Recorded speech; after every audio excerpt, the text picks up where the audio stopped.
okay मला सांगले कितें दामोदर कॉलेज फाटल्यान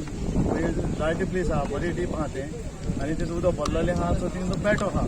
सो पेटो आहा म्हणजे कितें झाडार कितें आहा त्या सायडीन ते हेजेर सुकलेले हेजेर आहा म्हणून तर आमी इमिजिएटली आयले तरी आसतना आमकां दूर धाडलो तांकां जाल्ली आमी बोट घेवन येयले आनी बोट घेवन येयले आनी आमी तो आमी जितलो भितर वयता तो तितलो पयस वचूंक लागलो आमी भितर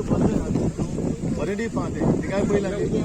सगलें उदक आनी बरें डीप आहा म्हणजे इतू डीप आहा तें तरी आसतना थिंगा पळय गेले करता आमकां हें घालत तो ते उदक गेलो सो इमिजिएटली तेका आमी धरलो फिश वयता तो म्हणजे तो जाम जाल्लो हें जाल्लो सारको जाम आनी तेका आनी वचोंक जायना जालें उदक तिलतो सो इमिजिएटली तेका आमी काडून हाडला रेस्क्यू केलं